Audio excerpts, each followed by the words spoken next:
Hi, my name is Rhyannon Styles and I identify as a transgender female.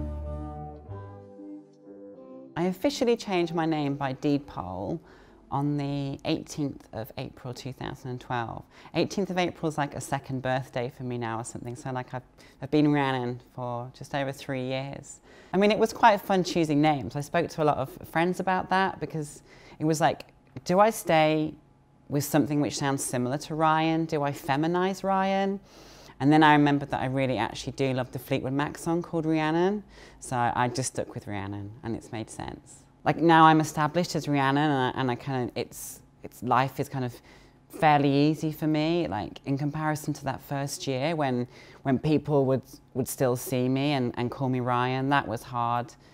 But I still looked like Ryan. I mean, there wasn't much in terms of change in that first year. I mean, by the end of my life being Ryan, like my hair was already this long anyway. And it was quite funny because I'd be like, hi, I'm Rhiannon now. But people would be like, yeah, but you're wearing the same clothes. Like, I don't understand it. So like, it took me a while to kind of to be comfortable actually going to shops and buying female clothes and to find my style. And obviously I didn't sound like this. I sounded as I had sounded before. So should I give you an example? Yeah.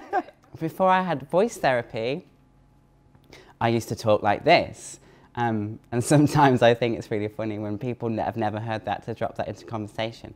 But now I've had voice therapy, I know where to pitch my voice. So that's how I used to sound. So people used to be really confused. I went through some really bad fashion faux pas in those first kind of couple of years of transitioning. Like, I dread to think like the pictures that exist.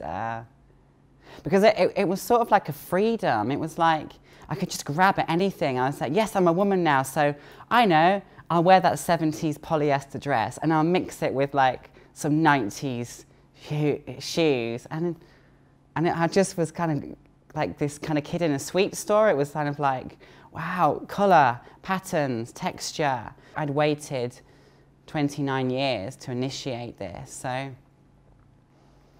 to find my style and to kind of find what I was comfortable in took a long time. And also it was really mortifying going to shops sometimes and going into the female section and pulling out some clothes and then going to the changing rooms and then for them to turn around and say, oh, the male changing rooms is upstairs, you know, like, I'd be like, oh yeah, sort of forget that potentially like I don't pass as female all the time to everyone. So, you know, off I'd go up to the men's section. It's just kind of really bizarre.